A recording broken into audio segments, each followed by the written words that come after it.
Welcome, everyone, Hello. Hey. to our addition to Learning Love Together. Learning Love Together. Learning love together. We have our special guest here with us today. We have the Beasleys. Hey, boo. Hi, Beasley. What's going on, baby? What's happening? Hey. Tell the listeners how long you two have been married. Well, Or together in general. I met this dude in 1992, and he couldn't keep his eyes off me, so I married him in 1993. Yeah, it was dark when I saw it. That's why I couldn't keep my eyes on. Wait, how many months did you propose after y'all started dating? We started dating March 92, September. Oh, right, he remember. 92, So 6 September. months? Oh, So it doesn't take long to know. Nah. It don't take long to know when that person is for you. It don't take long. You can't put a date and time on love. If it's there, it's there. If it's not, you can't make it be there. All right, babe, go on, boo. Well, as you guys know, me and Mr. McGill only been in this thing a year. So You're doing good. Together 2 years, married a year. So the purpose of this podcast, we call it Learning Love Together because we're new in it and we do have a lot to learn together. So Jerry came up with that wonderful title. So our goal is to talk to different couples that have been married for different amount of years to give us all wisdom, things that we need to know. And the first and most important thing to know is that the first couple of years are very crucial. Very, very, very just, you can't give up. Yeah. It's not hard. It's not hard. Things are going to happen. You're going to have those arguments. You're going to have those disagreements. And it's okay. That's the trial years of getting to know Each other. Yeah. So being married. Mm-hmm. I feel like when you date, you really not giving your whole self, but when you get married, you really take the lid off. So you didn't give me your whole self when you was dating me? I get what you're saying. Uncle. You know, thank you. You get You're dating a representative. Okay. No, you're not really a representative, but you feeling yourself through. Yeah. You don't want to say, oh, if whatever little flaws you got, you try to hide them so that you can keep the relationship, and then when you get married, you kind of open up, loosen up, and allow the person to see everything. Mm-hmm. And if, they can deal with it and you can deal with what they got, I mean, it's going to take it's going to take the marriage a long way. And that's important, that you got to learn each other first. It's a lot of things I didn't like about Darren, but hey, love conquers all. Does it? Yes, it does. I'm a witness. So we have a couple topics we're going to go over. Okay. First question is, how do you deal with stress, or how do you handle disagreements? We can put those together. Like when your partner is stressed, how do you get through that? Well, I mean, the world is stressful. So when you come home and you're with each other, I guess the best part of dealing with stress is just listening. I mean, a lot of time you want to have the answer, or you want to have something to say, but it don't always fit the at the time. So I think just listening is very important. Just listen to what they got to say, what's going on. Give it some thought. Come back and, hey, you know what? When you was talking about this, you know what? I thought about, you could just do this or do that. Yeah, just to let that person calm down. Yeah, Mm-hmm. So without going into too much detail, you guys can reveal however much you want to reveal. Okay. You just started a business, your own company. Right. But I know it was a process. It was. And there were some things that happened leading up to that. Yes. How did you get through that? Like, Jesus. That stress. Oh, Jesus. Because I know it had to be. And I was just saying, to put this out there, when me and Jerry met, I was a private chef for an NBA player. I'm making great money. And after we had been together, I think maybe 5 months into our relationship, I got laid off. Yeah. I got fired. Yeah. And we were just dating, Wow. So that was kind of a test for us, like how to get through unemployment, because I had lost my dream job and we just started dating. So, but we got over that hump. And then we just been through cycles. Like, we just had another period where I wasn't working. for 5 months, and that was very, very, very stressful. Yeah. On our relationship, it was for me. He was great. He didn't give me any, like, seriously, he never made me feel like you're not working, you don't have no money. He never made me feel like I wasn't valuable. It was me doing it to myself. That right there means a lot, because before this business, that's what happened to me. I lost my dream job, and I thought that we were going to just literally fall apart. I mean, to the point to where I thought I was going to lose my mind. But because Darren was so supportive, so loving, didn't make me feel like because you didn't have a job, you know, you're not contributing to the bills, you're not doing such and such. He never ever made me feel like that. And then because he was so supportive and loving through everything, it made my determination to get something, you know, it made it so much more like, oh my God, today this gonna happen. Today I'm gonna learn this. Today I'm gonna do this. Today I'm gonna step out on faith and I'm gonna do this. And that says a lot when you have a partner that can be supportive, trusting, loving. Babe, don't worry about it. We got it. I mean, what happens, happen. Come what may. Hey, we're going to do it together. When you're not doing it by yourself and you got that person with you to do it with you, it is easier. So much easier. Babe, wouldn't you agree? I agree. It takes the pressure off.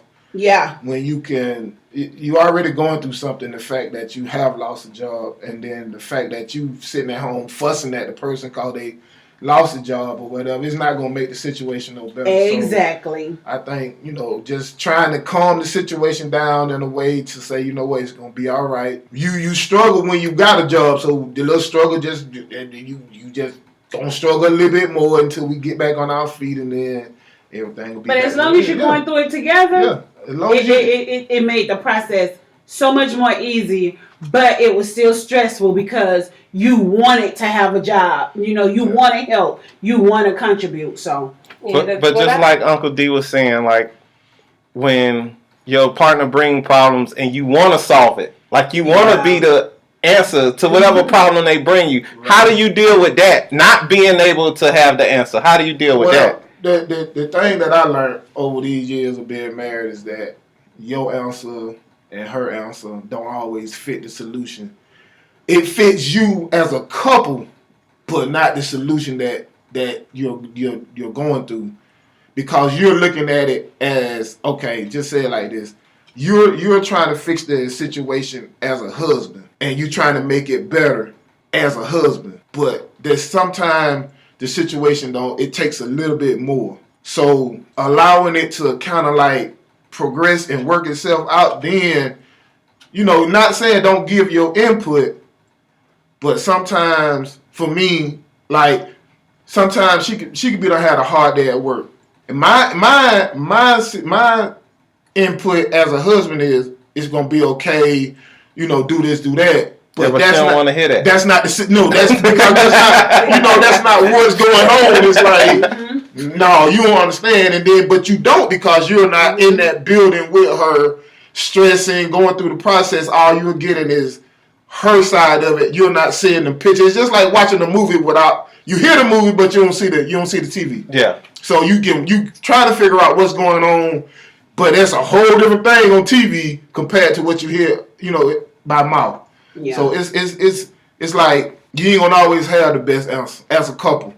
All you can do is just, you know, bring the situation to a settle, and then let's talk about. Hey, and it's just like the way you handled the fact, like when my mom passed, and you kept saying it's gonna be okay, it's gonna be okay, and then eventually that drove me crazy because I snapped and was like, you'll never understand how I feel because you can go over there to your mom. Not that I was angry with you, right? But then at that point you understood that no matter what I say, I gotta let her feel this. I gotta let her go through it, because I won't ever understand what she feel until it actually happens to me. So, you know, I liked the way how you kind of stepped back. You was there, but then you didn't have all of that additional stuff to say that would have drove me crazy. Me knowing that you'll never understand because you still have your mom. Right. So it's sort of like that. That's why I say it's like you trying to fix the situation as a husband. Yeah, and sometimes it's just sit there and listen. Don't even say anything because. I know. Look, I have to tell you, it drives Brenda crazy because a lot of times I don't talk. I listen to you, but because I want to say what I want to say, I just, you know what? No, don't say that. That takes some time, huh? That takes some time. It takes some How long time. did it take you? Oh, it took me a long time because I'm that person. I'm one of them people. If you say something to me, then I'm gonna say something back. And I had to learn that it wasn't to attack what she had to say, but it was I just react. You say something, I'm gonna say something back. And it took me a minute to understand that. Okay, hold on, D. You ain't got to. Hold on, just because it wasn't fitting for the conversation at the time. And when you used to just having a fluid conversation, you gonna say what? Okay, you tell me this, I'm gonna tell you that. Okay, but it's not always fitting. So it took me a long time in the marriage to get to that point. So now it drives her crazier. The fact that so you trying to drive me I crazy. just listen. I like to listen all the way through, and then I comment, and then I say something, and then she'll be like, "Oh, you ain't even listening to me." Yes, I am. I'm listening, but I'm taking it in. I can appreciate now that you do listen, and that makes a world of difference. Because sometimes I know that I'll go too far. I'll keep nagging about it or talking about it to the point to where, I bring it, I'll be like, okay. And then, I'll bring it back up again thinking that, oh, I ain't done with it. I still got to get it out. But then at some point, I know, okay, Brent, I'm done with it. I'm like, okay, the thug coming out of here. So what do you do when you have that disagreement that you just cannot solve? Like that heated argument, like there's no resolution. Like, how do you get over that? Boy, let me tell you. Now that right there. Okay, listen, we have this thing that we do, and it's called pillow talk.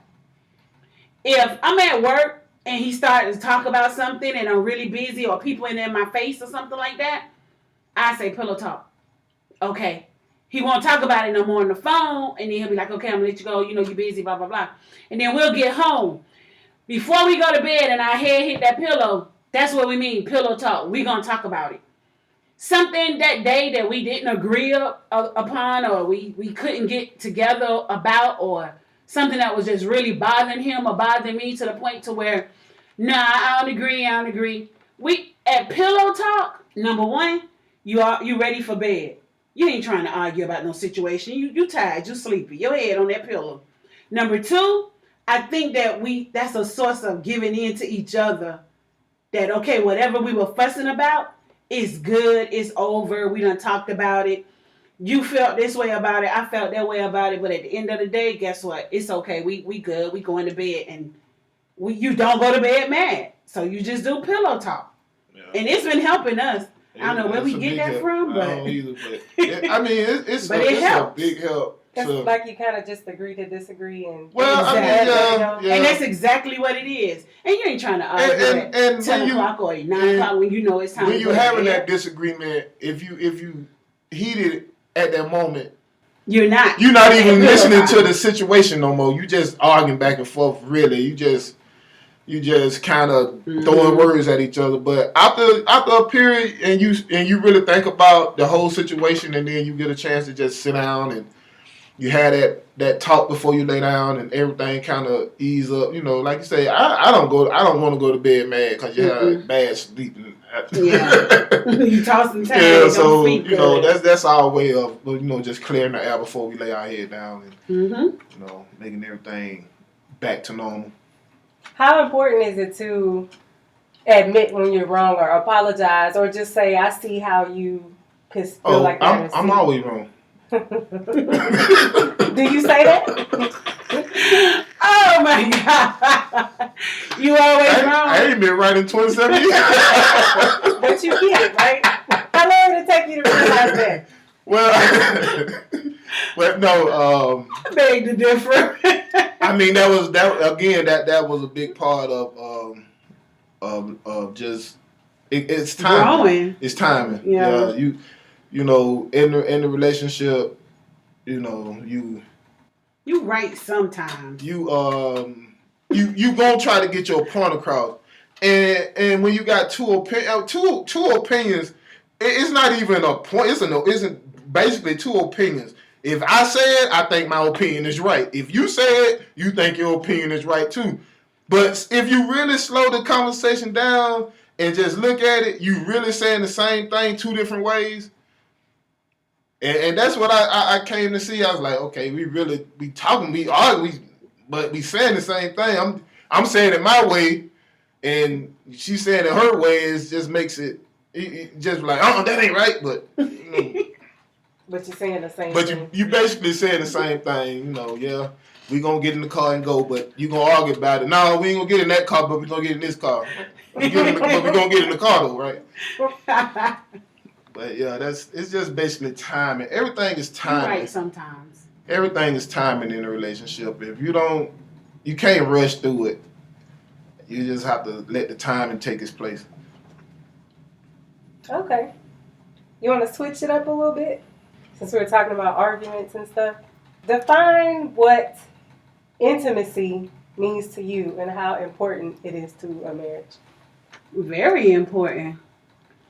Like, what is Intimacy to intimacy me, for you? Yeah. it connects us. It's our loyalty and our trust coming together for each other, knowing that our desire for somebody else could never be because we're so connected. So that's to me, And what is our intimacy is very important. What are some things that you need to build that intimacy? I need my feet rubbed, my back stretched. I need let me see. You need a chiropractor. Like it's more physical. Yeah, intimacy, the physical intimacy, yes, the closeness, just the expression of just saying, I love you, you're important to me, and your intimacy is special to the point to where my desire for anybody else can't be. So that's how I feel. Babe, you feel something? No, I agree. Okay. Just spending time. Whatever available time. You ain't got to spend all your time together. Yes, but you ain't got to spend all your time together. Yes, you do. See, I ain't never right. I just told you. I ain't never. Okay, but wait. So I don't mean to cut you off, Uncle D. I'm sorry, but you mentioned spending time together.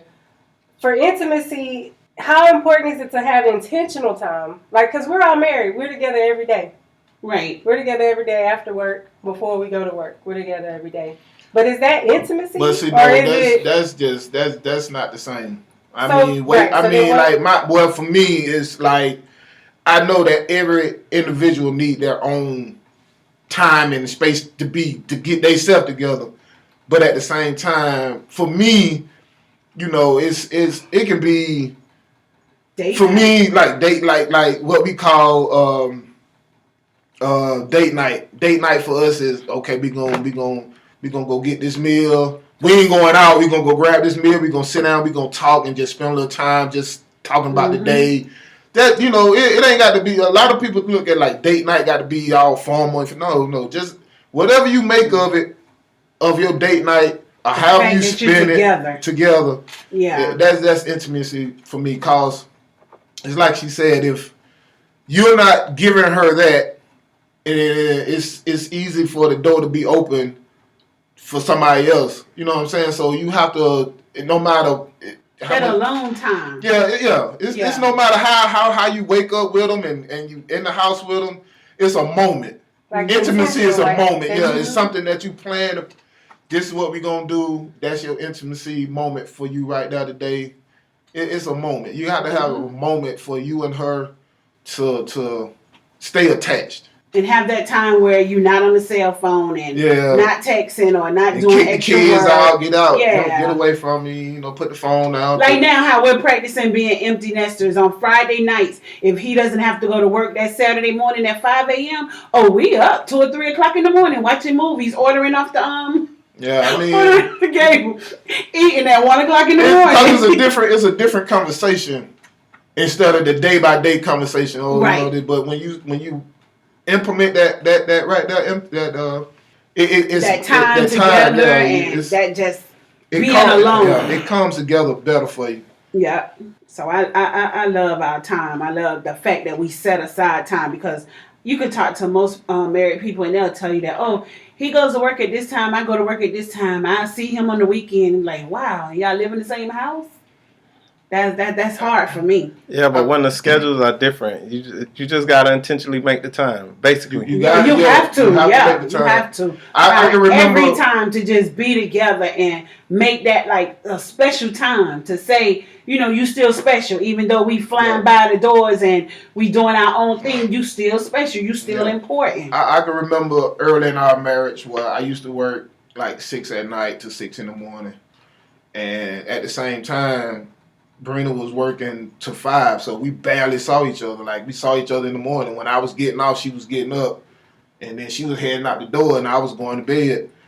But I mean, like, you still have to plan something. Yeah. I mean, no matter how hectic your schedule is, if you got a little free time in there, even like before I would go to work, hey babe, let's go eat lunch together. I'll come get you before I go. We're gonna go get some lunch, or we're gonna go do this together. Just sit down. You got to make something, even though your schedules are crossing each other. You still got to make time and say, hey, dang, all I do is see you come and go. So you got to find that. You got to find that space. You got to force it in there. And time is intimacy. You got to force it in there. You got to force it because you'll find yourself being attracted to other things and other people. It'll be gone, and it'll be a space in there, and you'll be like, wow, what happened? It doesn't just because you're married, like everything just flows. Like you have to work at it every day. Marriage is work. It's a whole like bunch you of can't be on autopilot. Whole bunch of barricades and everything gonna get there. It's nothing just flows in a marriage. That's right. Marriage nothing is flows work. in a marriage, but marriage. Everything else you gotta jump over it. Like you just married. That's the whole thing. You married. How long you been married? All these years. But everything, all the other stuff. But you gotta have something in that marriage. You gotta have. No. What I'm saying, like, yeah. But it don't flow. You have to earn. You have to earn the trust. Yeah, you have to earn it. You got to make all that. You got to make all that work. I agree. You have to make it work. And not because you have to, but because you want to. Right, that's the person you desire to have you want to spend your whole life with that person. So it matters to me when you come in here and we haven't done anything all week or haven't had some alone time. That matters. So you got to make it work. You got to put forth effort to say, you know what, I'm going to set aside now. I'm not going to the hairdresser or I'm not going to get my nails done. I'm just going to, spend this time with him. Even if that's her day, if she want to go to the hairdresser and go get her nails done and this stuff, you know what today, baby, I'm gonna go with you. I'm just gonna I'll sit down with you and get it done and watch you and we'll just be together. I haven't done that, but yeah. It sounds good. but I think remember that. Yes, I am. I did. You know what? I don't know. It's just something about sitting in that nail shop, boy. It just drive you crazy. You don't get pedicures? No. You should. You should. That's why I told you'll like it. You will. Act You dear. enjoy I'll take you it. and get a few pedicures. Yep, you'll like it. I'm telling you. have y'all ever heard of the book called Love Languages? The 5 love languages. I never heard. Never heard the 5 love languages. Okay, so my wife will run them down to you. Mm-hmm. So the author is Gary Chapman. I think he wrote this book like 8 or 10 years ago. Mm-hmm. And it's called The 5 Love Languages. And his theory is that we all give and receive love, or we show love in the way that we're used to receiving love. I agree with And that. that there are different ways that people receive love. Like some people, you give them gifts and they make them feel loved. Right. Some people like quality time. Some people like physical touch. Right. Some people like acts of service. Right. So that's gifts, quality time, physical touch, acts of service, words of affirmation. Like some people need to hear it. Yeah, you got it, yeah. So there's a quiz you can go and take, and you can have 2 high levels of the same thing. Mm-hmm. Like he scores you 1 through 10 or whatever. So you might be a 10 on words of affirmation and a 1 on gifts because gifts don't really matter to you. Or you could be a 10 on quality time because that's what you need. Right. Or like acts of service or something like that. So The question was how, like, what do you do, Uncle D, to show, or I'll say this, what does she do for you, or the things that she do that make you feel loved, that make you know that she loves you? Like, what is it? Is it what she says? For me, it's a lot of how she expressed herself to me. You know, letting me know, what she is and what she stand in my life, along with letting me know why I stand in her life. So that's important to hear it. It's good to hear it. It's not like it's important. Like it's a must for me, no. But it's good to hear it, and knowing that that's what she loves, how she expresses herself. I love to hear it. And we're all Facebook friends with each other, and you publicly express how you feel about her often and how much she means to you as a wife. Right. Mm-hmm. So without them even taking a test, just based on being friends with you for 2 years, I know that words are important to you. Because I don't think she forces you to do that. Like, you do that because that's how you feel, and you're able to express that. Right. So if you took the test, that might be high for you. Like her telling you and encouraging you and telling you how much you mean to her makes you feel loved, right? Yeah. So for you, and what about like buying stuff or? Who is the buyer? Who is the buyer who like to receive the gifts? Which one? She's a receiver. She likes gifts. She's a receiver. But that's funny though, because it's not that it's nothing that she's always wanted. So whenever she like point out something to me, and it mean the way she expresses herself about something that she really likes, I know she really wants it, and then that's something that I set out to go do. So then eventually she'll get it, and she'll know that you thought about her, and you got it. So I, when she tell me something, I really like this. This is, this and that. So, down the road, where she thought I forgot about it, I ain't said nothing else about it, I, show up with it or whatever. Oh, she was telling me about a Bentley truck. She talking about it. And I'm going to get her one. It's going to be a truck with a guy named Beasley behind it. Painted on there. Well, that's interesting. I think you two should take the test because it might.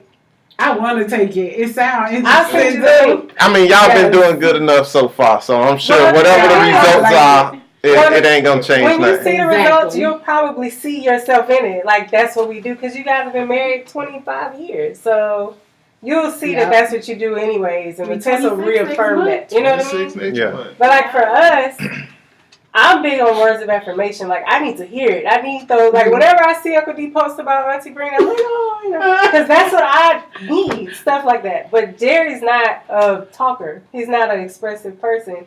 He likes gifts and acts of service. So I have to. In the beginning, I was more like writing notes and cards and telling him how much he mean to me, and that's not what he needs. But I had to learn to like. Show him, like, do stuff or buy, babe, I saw this, or just buying stuff that I know he needs, or just taking care of stuff, because that's what he does for me. You know what I mean? And you know what? And you want like a D because when you posted how he gets you motivated and gets you going, that was really, really nice, and all the attraction that everybody was like, yeah, he's he's good. And I was like, yeah, that's real good. Right. But you know what? This marriage started out that way. I wasn't that person. Expressing yourself. Yeah, I wasn't that person to be that person expressing myself, because I don't know. I'm not gonna say that I didn't get that feeling in life and nothing like that. So it wasn't that. It was just when you find a person that love to have those expressions come at you, and it's like, wow. So what they say is true. When you treat a person a certain way, it tends to roll over into you. So Auntie started out like that.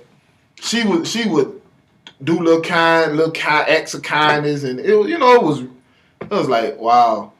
Leave a note here. So it changed you. it directed me in another path. No, it changed you. I want you to use the word change. It changed me. You know, it made, but you know, for me, it was like, I gotta say this. I gotta do this every day. Like you don't know I love you. Like, but I mean, for some people, they want to hear it, and I mean, they gotta feel it, or some kind of emotion, or some kind of gesture every day. Well, not every day, but Right. you know, but Every now and then. yeah, that gesture towards the saying, you know, how much you really care, and it's like for me, it was like, now look, I'm here, I'm with you. I go to work, I pay bills, I take care of you. That ain't enough. I ain't sure. No, I love you. But then you learn about having to put in this intentional time and build. Yeah, but I mean, Exactly. listen, coming up, me coming up in my era. Not that I didn't care, but it was like, I'm with you. But And that's enough? That ain't always enough. I mean, but you know, everybody don't want it that. Everybody don't want it that way. So when you find a person that wanted to be expressed to them and everything, you have to adjust. You have to make adjustments, and you have to give them as much as you want them. So you think? So do you think that's that toxic masculinity everybody talk about? Is that something that all guys probably deal with, or maybe deal with? Most guys want to feel like they hard. Yeah. They don't want to feel like you mushy. It's not mushy though. I mean, if this is the person that you're gonna spend your life with, it's not mushy. It's caring. It's just showing. It's just expressing. That's a better word right there. It's caring. It's just Yes. caring. I mean, Showing them that you care. you don't want That's right. that. You don't want your significant other. That's not, a nugget, guys. I hope you listen. Hey, That's a nugget. that- not ever telling you or expressing to you how they feel, and you walking around wondering, do she care? She ain't never said that. And that's not a good feeling being in a relationship. You know, anyway. so I think that most guys, a percentage of the guys, have that hard macho. Instead of saying "I love you," they'll say, I told you when I married you. Yeah. I told you I love You you know, when they I say married stuff like that instead of just, just Like, saying, you go don't ahead and stop say, right there. hey, That's right. I love you. You know, I care about you. No, well. No, you tell me.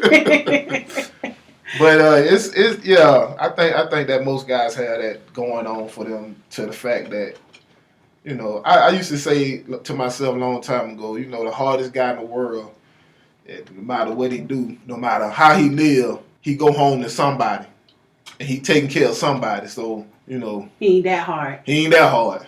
There's a meme. It's a picture going around that says something like that. Like, no matter how hard the man is, he a gangster or a thug or whatever. Like, if his little daughter want him to sit down for the tea party, He gonna sit down and for the drink tea some party. tea, and he a So gangster. everybody got that. Yeah. You don't want That woman to. A lot of that people don't want to expose it and say, nah. Exactly. I agree with Yeah, that. I mean, but every man A got it. little in mushy in everybody. him. Yeah, it's in there. So Jerry brought up toxic masculinity, and it made me think of one of these questions up here that I have about traditional gender roles. And when we walked in, y'all were talking about dinner. So how do you divide up the housework, and how has it changed? Like, at the beginning, were you Mr. King Macho where everything had to be done, or did you guys talk about it? And that is so funny because right now, I never. I can't been tell that you type. the last time I washed clothes. I mean, you know what? I don't wash clothes. This wasn't off something I saw or heard. That's just me. I'm that person. I mean, we in this together. It's team one. We all one up in here. I mean, but cooking and cleaning, that ain't gonna change me as a man. I gotta have clean clothes. I gotta eat. Now, whether you want to eat what I cook, that's on you. But I'm gonna eat. But And having kids. Yeah. I'm cooking for my kids, and there's gonna be some food here. I'm gonna wash their clothes, so that don't stop. You know what I'm saying? I'm not finna be upset because you working a stressful job and you can't got time to call. And everybody got time. If you need clean clothes or you need to eat, you'll make time. But you know, we're a team. We've never been that couple to where, oh, you do this because you're the man, or you do this because you're the woman. You know, like now, one time I came into this marriage thinking that I wasn't supposed to pump any gas. And I was like, wow, okay, so I'm gonna be stuck out there on the highway many a times because he's not with me 24/7, or he's not with me all the time when the car need gas or whatever. So it's okay.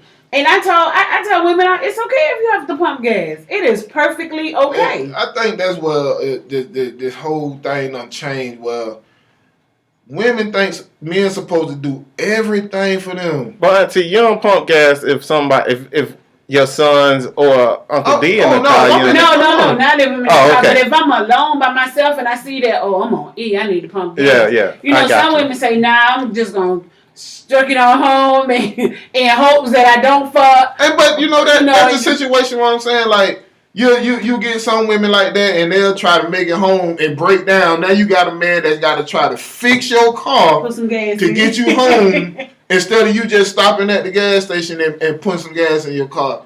You know, that I don't understand. That's the one part. thing I can honestly say about our relationship. Like, we've never had that relationship where you do this because you're the man, you do this because you're the woman. I never understood a man that would sit at home and not fix him something to eat because his woman hadn't made it home yet. I don't understand that part right there. So you gonna sit here hungry and be mad. Now you about to argue for an hour and you still ain't eating. Hold on, Pig. What if your wife was a chef, right? But no, I'm just saying how. But I can imagine you waiting on your wife to come home to eat. No, I don't wait. My thing is this. Don't lie on this podcast. I didn't say he didn't. Your favorite line.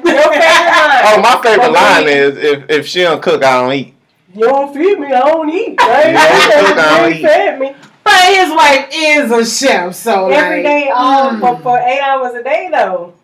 You know, like, so when you come home, you don't want to cook. Not all the time. Well, no, most of the time she brings me something to eat. I do it on the weekend. Oh, okay, nice. You know, if I have a block of time off, I know he loves my cooking, so I'll make sure that I cook on the weekend, or if I have some time off. Enough. But yeah, like I don't come home from work and go straight to the kitchen. But see, I had to adjust because I was one of them people, you know. I grab me something on the way, I'm good, and I'll be like, man, I forgot I got it. You got a wife that needs to eat too. So I stopped doing that and make sure that when, you know, if it's nothing there cooked already, I come home, hey, babe, what we gonna eat? We gonna do this, we gonna do that. All right. But, you know, I was like, I'm good. I already ate. So, but yeah, it just takes a lot of adjusting to a lot of situations that when you get married. It's just adjustment is really what it is. It's just making adjustments throughout your life. So you think in a marriage it is important to make adjustments for your partner? Not just, well, this me, take me how I am. Like, how long will the marriage last if that's how you are? Exactly. I think you should adjust. I mean, if that's who you're with and that's who you plan to be with, you got to adjust. A lot of things you're not going to like. A lot of things you're not going to be comfortable with. But guess what? If you love that person enough, you will adjust. And I think most men look at it, oh, she's trying to change me. No, she shouldn't try to. She shouldn't try to change you. You should want to adjust yourself to be comfortable with the person that you're with in this house, in this relationship. Mm-hmm. If you're one of them people who can't do this and do that, and you know that's what she like to do, adjust. Yeah. Just make an adjustment. I mean, it's not going to kill you. It ain't something that you got to do all day, every day. It's just, you know what? I'm going to adjust because she like to do this. I'm going to adjust because she like to do this. Now, she know I like to do this, so she need to adjust a little bit too. So everybody need to make adjustments till you get it tweaked just right. It's just like tuning up a car. You gotta keep tweaking that until it's running just right. Sometimes your adjustments can really pay off, because the one adjustment I can tell you I made within this marriage is because 14 years. This marriage, you had another one? Let him keep talking. There we go. We should have did this years ago. No, but when you was 14 years on the railroad and you wanted to travel and open up the other spots, and it took you to Canada and New York and Chicago and Savannah, and I felt to myself like, wow, we got little babies and he want to travel. But then you felt like it was best financially. Right. So I felt like I'm stuck. I'm here with these babies. I get up and go to work with them. I get off work, come home with them. And it was like, you know what? Instead of arguing with him or disliking the fact that he's out of town or anything, I feel like I adjusted to the fact till I got to do what I got to do. I'm their mom. I got to take care of them until he gets back. And I think that when you did come back and you didn't travel anymore with the railroad, I felt like that made us stronger. Right. So sometimes your adjustments really, really, really benefit your marriage. It's to the point to where you get closer, you get stronger, and you last longer. Yeah. Versus you coming back and you being resentful and stuff. Exactly. Yeah. So adjustments makes you stronger. Hey, that's another nugget. That's another nugget. So if you had words of wisdom, which you just gave us a lot, to give to newlyweds like ourselves, what would it be? My word of wisdom would be, I think we had this conversation a while back. I forget how long it's been, but I was telling y'all that, marriage, you can want to be married for 100 years, but you can't be married 10, 15, 20 days at a time. You got to be married one day at a time. One day at a time. Let's get through this day. Let's be married today. Go to bed. Wake up. Start it all over again. And some people try to force the marriage and trying to reach out and make it go so many places. You just have to do it one day at a time. One day at a time. Because every situation, everything that comes up is different every day. Even though you with the same partner, but today something might have happened. Now we got to get through this day. Let's just get through this day, then we'll deal with tomorrow. And I think that for me, I don't how everybody else deal with it, but for me, that I think that's why I'm here. And I'm going to tell you the best advice my mom ever gave me about my marriage, and I have stuck with this all throughout my whole 27 years with D. My mom said, in your marriage, be to him what you want him to be to you. Do for him what you want him to do for you. So when I want Darren to be considerate of the fact that I'm tired, I don't want to be bothered with the kids, I don't want to cook, I don't want to do nothing. I just want to take my clothes off and lay down so I can rest because I'm just, tired right now. Darren will see that, okay, she's quiet, she's trying to get into bed, and then he will close the door and take the kids. And then sometimes he'll do the same thing. D, you okay? Yeah, just tired. Oh, when I know he says that, I know that, okay, get everybody, out of the room so Dad can rest or whatever. Considerate about cooking, having food ready when he comes. He does the same thing to me. Considerate about money, financially. Oh, let me make this deposit because I know he paid this and he needs to make sure that this goes through. You know what I'm saying? It's just consideration, caring, love, thoughts, communication. Everything I want D to be to me, that's what I am to him. That's good. So another reason we started this podcast, so it could be therapy and therapy for us to get stuff out. And the couples we talk to, they able to get stuff out. And the listeners, they could hear it and, they could have conversations amongst themselves. That's true. So is there anything else y'all would like to say or before we close out? You're going to have some ups and downs. Do y'all have any questions?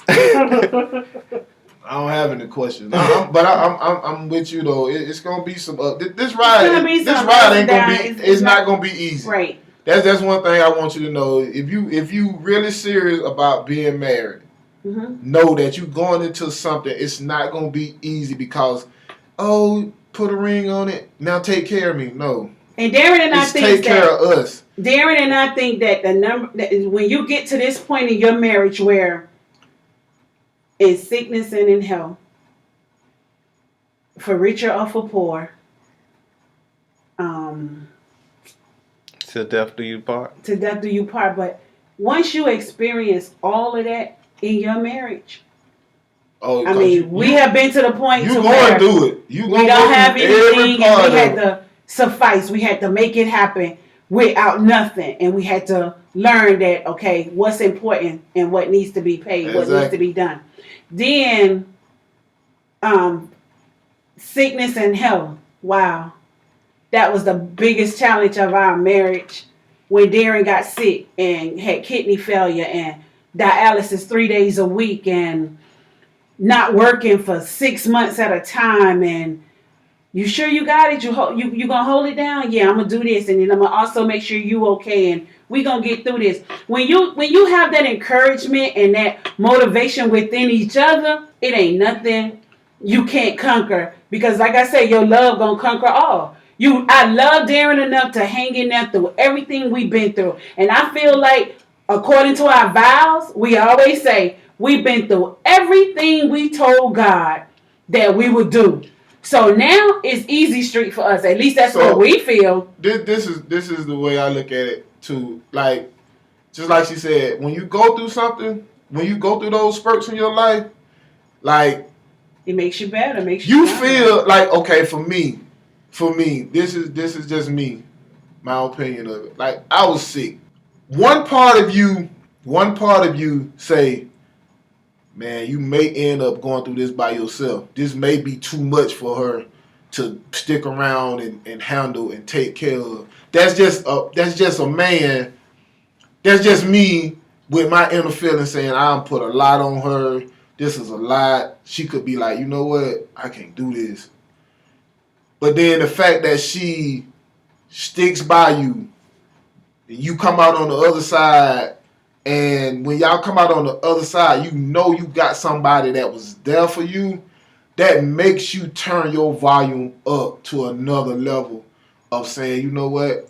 She could have bailed a long time ago, left you still stuck. Like a lot of people, most people do when they fight, when they run into them crises in their life, they be like, nah, I can't stay, I can't, you broke, you ain't got nothing. Nah, you sick, know, now you're sick and you know, this and that, you can be by your goat, man, I can't do this. And a lot of people walk away from the best things going in their life because they can't handle a situation, but that is what marriage is for. Mm-hmm. That's what you said you was going to do when you got married, was be there through thick and thin, ups and downs. Better for worse. Better for worse, sickness and in health, all that. Richer for poor, yep. So hang in there. Don't give up. Just ride and the you ride. know what? At this point in our life, after all we've been through, come what may. Marriage is like a roller coaster, but the scariest roller coaster you only scared the first time you ride it. Because once you ride already it again, know what's in store the next time. Once you get on the ride and you take off, everything that's on that roller coaster is gonna be scary until you get to the smoothest part of it, and that's just like marriage. It started out rough. You got a lot of hills to climb. You're gonna fall faster than you went up. You're going to hit some curves, some loops. And that's only because you're growing. Yeah, it's growing. It's a growing part in marriage. Yeah. And at the end of the day, when the ride is almost over and it's smoothed out, you're going to look back and say, we made it. And that's good stuff. Hey. Good stuff. I think we've been through, well, definitely not a whole lot, but for the first 2 years, I think we've had some challenging moments that we've overcome that keeps us positive, that we can get through a lot. Even though we know there's more to come. Exactly. But when you get through them first challenges, what it does is the first challenges in your marriage is rough because you're trying to see how each one of y'all are going to handle the challenges. And the more challenges you face, you start to draw closer and closer because the challenges become easier to you in the relationship. And then once you get there, the challenges mean nothing. You just, okay, that's just what we got to do. I said that to Jerry, and it's funny. I don't think he agreed. I said, babe, I feel like every time we argue, it makes me feel closer to him. Like, because we've had some heated argument. Well, to him, he don't think it's argument. But we've had like some discussions, some real heated. Like I'm. And you see what you just said? It made you feel closer. That's how But look at- that's but let me ask you a like we were question. able to talk it out. When y'all first got together, y'all first argument, it felt like it was forever, huh? Now when you have a discussion, it just feels shorter and shorter. Because Not yet. No, they still. but it's gonna get to the point to where the argument's gonna be like, okay. Yeah, no, we working on that. But it's gonna get there because after so long, it's like you once you learn each other, and you gonna still have discussions. You arguing. Nah, all right. So as a man, I feel like even when Uncle D was talking and he was talking about how when he's sick, I feel like as a man, you always want to be the problem solver. Mm-hmm. Like you want to solve every problem. Right. Every problem that's thrown your way, you want to solve it. Like you feel like that's your job. Yeah. And So that's like true. even when you were sick, you wanted to solve the problem. Like you want to solve every problem your household has. And as a man, you got to learn how to turn that down a little bit and listen to the next person because you saw. If you think about it, Jerry, you both of y'all are solving this problem, but you have to solve it together. I mean, some situations you be like, "Oh, I got this," but that like you say, that's a man's thing. Yeah. Instead of saying, "Hey, what can we do to make this right here right?" Because let's solve it together. If you have an issue, you deal with it, but you don't know nothing about it. Guess what? You gonna have to deal with it again because now you got to tell her about it. So all you had to do is communicate about it the first time, and okay, this is what happened. This is how we gonna solve it, and we move on to the next one. She might have good ideas to help you solve it quicker. Mm-hmm. I'll give you that. I'll give you that because we solve things manly way, and a lot of time it don't take a manly way to solve every situation. It's we don't always think it through. As a man, I know I don't always think it through. I just want to, hey, this is what we gonna do. What we gotta do. Get it done. Yeah, but then it's always a better way to fix everything sometime. You good? Yeah, I'm good. Y'all good? We good. This has been a great conversation. It really has. I hope everyone enjoyed this. got something out of it. I definitely have. You, babe? Yes. Yes, I enjoyed it. Thank you for joining us for this I'm episode. good. I'm glad this came up because I found out she was married before. About